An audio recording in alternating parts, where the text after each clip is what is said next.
How are you feeling after Tuesday night? I'm feeling very good. I'm feeling very thankful. You know, the support that we saw from New Yorkers just in this first round, we received more votes than Eric Adams did in total in 2021. And it shows a mandate to deliver a city that New Yorkers can actually afford. That's going to be our focus over the course of this campaign and the administration. At what point in the night did it occur to you that you actually pulled it off? When Governor Cuomo called me.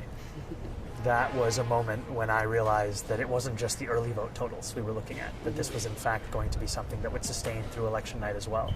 And I appreciated his call, I appreciated his concession, and I told him what I've told New Yorkers since, which is that my focus is in bringing our party back together and leading this entire city, no matter whether a New Yorker voted for me or voted for Governor Cuomo or didn't vote at all out of frustration of a broken political system. I am going to represent them, and I want to lead them too. I mean, so you're running for mayor, which, yes, is high profile, but still a local job. Do you feel like you have the eyes of the whole Democratic Party on you right now?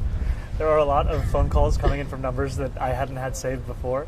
Ultimately, it's been quite lovely to speak to leaders across the country, to speak to Senator Schumer, to speak to Congressman Jeffries, to speak to Senator Warren, Senator Sanders, people who have showcased the not only ability but the results in fighting back against the Trump administration and showcasing what we need here in our city is also what is needed across the country, a place where people work too hard for too little and are losing faith in democracy's ability to deliver for them. And we have to finally showcase just that.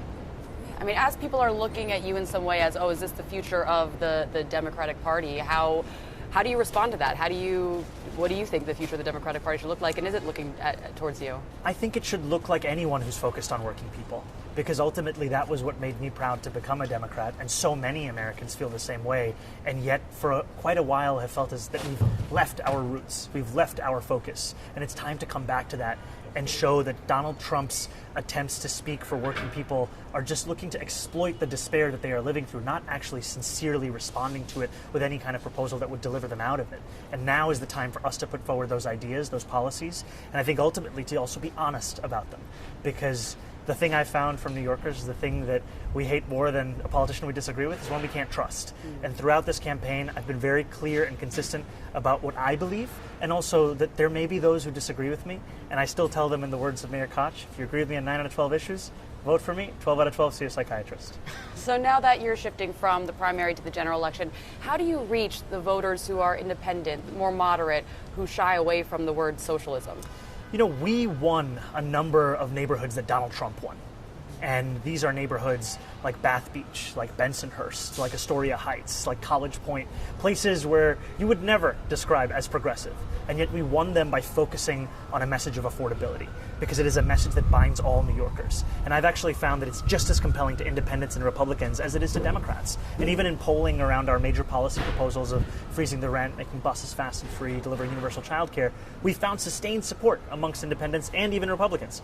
And I think about the young man who drove up to me on election night on his motorcycle, took his helmet off, asked me if he could vote.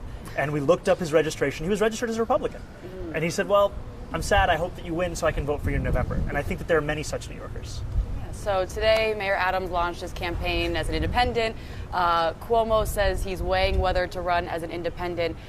If they both run, they could share some votes. So do you want Cuomo to run in this general election? Ultimately, I'm confident of winning this race no matter who's running in it, because what we've seen is that we're bringing people back to the Democratic Party, and we're stitching together a coalition that Eric Adams himself had in 2021, but we're going beyond it, and we're going to actually deliver for that coalition as opposed to betray them in the manner that he has. So you don't think it matters if you're running against just the mayor, against both the mayor and the governor? I've said from the beginning of this race that I am going to be critiquing disgraced executives of the past and the present. And ultimately, we've defeated one, and now's the time to defeat the next. Your critics say you ran on these promises that a mayor doesn't have the authority to deliver on free buses, raising taxes. What's your strategy for accomplishing all that? Building the movement that brought us to this point. Those are the same critics who would have told you we couldn't even clear 5% when we launched this campaign. And we won this race without even going to ranked choice voting. Ultimately, it's a sign of a different kind of politics. And I'm already hearing from colleagues in the state legislature their excitement on delivering back to working people. And I know that there's a hunger for these very proposals. Are there any voters that you didn't get a chance to reach out to, or you didn't feel like you reached out to enough in the primary that you're really going to be focusing on in the general? There are so many. And part of it is because when I started this race, I was at 1% name recognition. That's being charitable to myself.